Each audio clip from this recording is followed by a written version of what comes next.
I'm Chuck Dalldorf. I'm a public affairs manager for the League of California Cities. And prior to that position, I was chief of staff to the mayor of Sacramento for 10 years in California. Chuck, why are you here today? I'm here today to share a little bit of some of the experiences that I've been part of working in downtown Sacramento on revitalization of a central city town. The city of Sacramento is about 485,000 people, so it's a pretty good-sized city surrounded by a lot of new growth suburban areas. So the struggle to keep downtown as the center for the region has been one that has taken an awful lot of work and an awful lot of focus.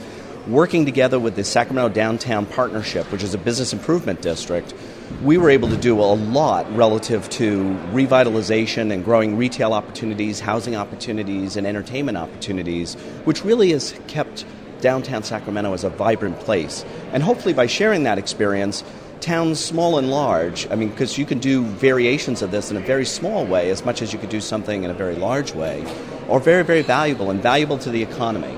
And have you got secrets which you can share with the delegates here today? Well, I don't know if there's any secrets. I think if there's any secret, it's really just going to be a matter of focus and realizing that regeneration is a long process. It's a lifetime. Cities are born and reborn all the time. So you really have to be committed to a long-term view and just start picking projects off one at a time or institute programs one at a time, and success brings other success. And how would you describe the kinds of success that you've had in the United States with the bids that you're working with there? Frankly, on the bid side, I think it's been extraordinarily successful because the public-private partnership has been able to bring a lot relative to capital, relative to bringing other developers into the mix that might not otherwise be there. So each sector has its own strength. Everybody can benefit, and when there's successes, everybody can claim credit. There's never a problem with that. It's a matter of just trying to bring those two successes or those two groups together to maximize what they bring to the table. Now, this is all about business and the public, isn't it? Oh, absolutely. Yeah, absolutely. It's the business and the public. In creating a vital downtown, there definitely are several factors that are critical to establishing a sustainable downtown. One is to make sure that you have services and places for residents to enjoy, as well as for visitors. And then businesses have to benefit too. So the best thing about downtowns, as everybody starts to think green and starts to implement green sustainability, is downtowns are the most sustainable. They're sustainable environmentally and they're sustainable economically. And that's a great mix. Here in the UK, when we think of downtown, we think of America, we think of American cities, American songs. How would you describe what a downtown is? I think a downtown is really the vibrant center for cultural life, for civic life, and for business life. So it's a defined area that, in some ways, downtown is the brand of a city.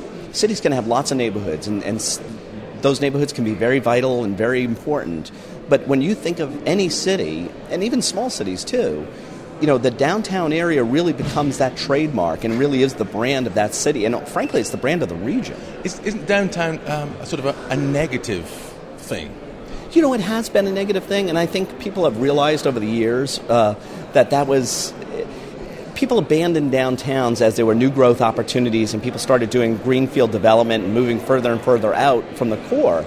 But one of the interesting things that happened is first, there's been a resettlement of downtowns by younger people and urban pioneers that have kind of come back to live in downtowns. People say that they live in a downtown, people start sweating, really, you live in a downtown? How's that possible? But over time, I think that's really changed. And what's interesting is I'm a baby boomer, I'm an old guy with gray hair now. As the older population the baby boomers are continuing to grow in numbers and they become empty nesters, their kids leave. So having a suburban home close to a suburban school has become much less important. That population is coming back to the central city.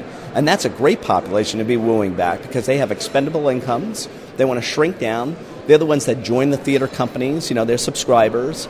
And then they shop because they've got some income. So the dynamic of downtowns did go through a period of dying, but they're really in a spirit of being reborn and become very, very viable places to live.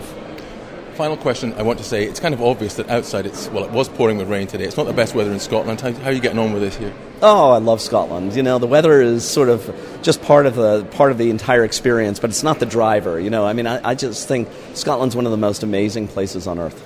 Chuck, thanks very much indeed. Thank you so much.